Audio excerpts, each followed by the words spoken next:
दीक्षा चौहान मेरी एक दर्शक भोपाल से जुड़ चुकी है। दीक्षा क्या कहेंगे? आपको लगता है वैक्सीनेशन और गति पकड़ेगा? अभय दुबे जी, शाजिया, थोड़ा सा पॉज लीजिए। सभी को मैं प्रणाम करती हूँ और जिस प्रकार राहुल गांधी जी का बयान हम सभी के सामने आया है कि जुलाई आ गया है और वैक्सीन नहीं आई है, तो मैं ये उनसे कहना चाहूंगी कि कभी अपने राजमहलों से बाहर निकलकर जमीनी हकीकत को जानने की कोशिश करें, प्रयास करें। ये बहुत आवश्यक हो जाता है कि किसी भी पार्टी के राष्ट्रीय अध्यक्ष इस प्रकार की बात करें।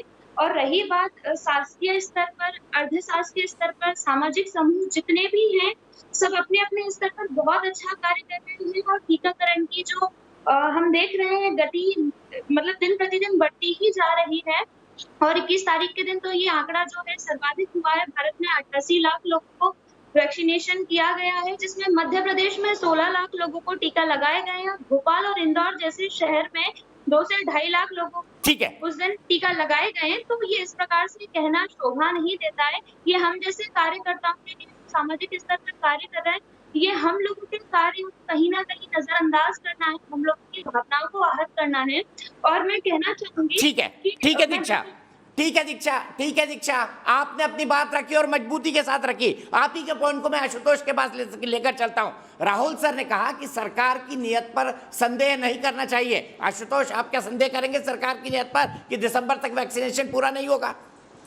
नहीं, सरकार की नीयत में संदेह करने वाला मैं कौन होता हूं, लेकिन एक बात मैं जरूर साफ करना चाहता हूं कि कोरोना के मसले पर और वैक्सीन के मसले पर इस सरकार के पास कोई नीति शुरू से नहीं थी। और ये बात मैं नहीं कह रहा हूं, बल्कि हिंदुस्तान की सुप्रीम कोर्ट कह रही है। सुप्रीम कोर्ट ने आज से करीब 3 हफ्ते पहले बहुत स्पष्ट तौर पर कहा था, स्मेल द कॉफी। बहुत ही ऐतिहासिक कोर्ट उन्होंने कहा था, स्मेल द कॉफी। और उन्होंने ये भी कहा था ना तो विजन है ना पॉलिसी है इनके पास इस बात को लेके। अभी 2 दिन पहले सुप्रीम कोर्ट ने एक बार फिर टिप्पणी की, जब जिनको कॉम्पनसेशन देना था, उस कॉम्पनसेशन देने के मामले में भी कहा कि एनडीएमए, जिसके चेयरमैन प्राइम मिनिस्टर साहब खुद हैं, मोदी जी खुद हैं, कि वो जो स्टैट्यूटरी ड्यूटी है वो भी नहीं पूरा कर पा रहे हैं। उसके बाद सुप्रीम कोर्ट ये बिल्कुल नहीं कहा। मैं आशुतोष जी को करेक्ट करूंगी, उन्होंने जजमेंट नहीं पढ़ा। मैं जजमेंट पढ़कर बता दूं आशुतोष जी। चलिए आप बोलिए। बहस करना चाहता हूं। नहीं, मैं शाजिया इल्मी से बिल्कुल बहस नहीं करना चाहता हूं। मैं कोई राजनीतिक व्यक्ति नहीं हूं। आप कृपया मुझे बोलने में डिस्टर्ब ना करें, मैं आपसे गुजारिश करता हूं।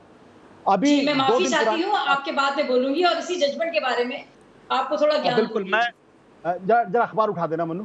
सुप्रीम कोर्ट ने साफ तौर से कहा है कि बिल्कुल ये नेशनल डिजास्टर में आता है, लेकिन सेंटर जो है गाइडलाइंस बनाएगा और सेंटर का ही ये हक होगा कि गाइडलाइंस बनाएगा। 2015 में जो सर्कुलर है सरकार का, वो देख लीजिए। थोड़ा अध्ययन किया कीजिए। अच्छा बताइए कौन से सेक्शन में? तो आशुतोष जी, अच्छा बताइए, डिजास्टर मैनेजमेंट एक्ट के कौन से सेक्शन में प्रोविजन है कंपनसेशन का?